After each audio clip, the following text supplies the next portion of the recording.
Welcome to the Data Curation for Decision Making course. I'm Douglas Clark, your instructor for this class. I began my career at the National Security Agency, and I was trained as a traffic analyst as well as a cryptanalyst.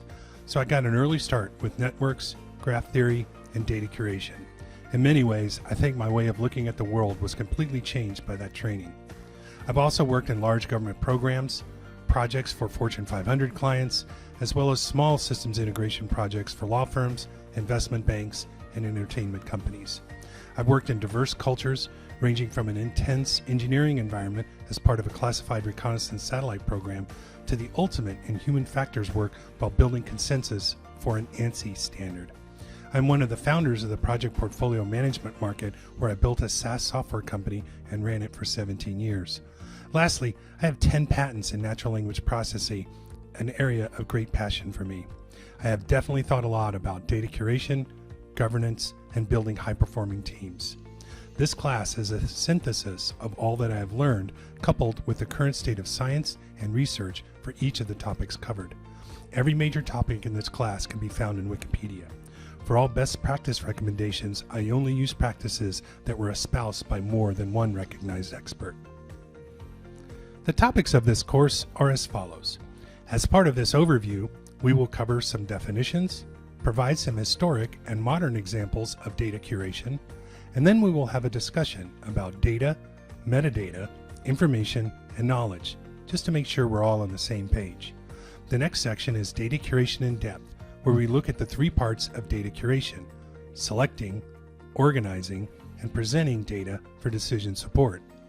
Next, we will cover decision engineering with a discussion of systems thinking, an overview of complex systems, and then a deep dive into decision intelligence.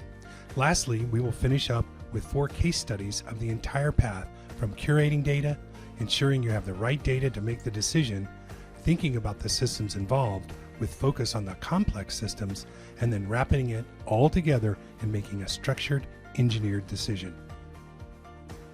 There are no prerequisites for this course. At the conclusion of this course, you'll have the knowledge and skills to build data and information architectures for decision making.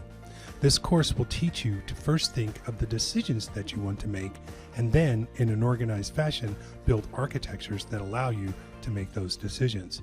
This course teaches you that decisions are first. Using this decision-first approach, you really understand how your decisions relate to the myriad of systems at play in the modern enterprise. This course will illustrate how a decision-first engineering mindset can help you make better decisions via our use cases at the conclusion of the course. These are the concepts that drive this course. Data is the new oil. A periodic study by the consultancy Ocean Tomo finds that 84% of the value of the S&P 500 is based on intangibles. It is very strange for us to think that, in the past, most of the value was based on tangible stuff: inventories, equipment, tangible products. Today's value is driven by things you can't touch: the ideas, the data, and information that drives our industries. Persistent data is the enabler for much of the modern world. Name one business segment not dependent on data or being disrupted by persistent data. I can't think of one. Data, not information, represents ground truth. Ground truth is in an intelligence world term where the analysts wanted to get the same timeliness and quality of data as if they were standing on the ground next to their target. This lexical knife between data and information is akin to physicists looking for the most elementary particles. If a datum is indivisible and has discrete attributes, there will be no arguing its meaning or purpose. As you combine data to make information, there will always be a loss of fidelity. Better to start with a simple known rather than a complex known.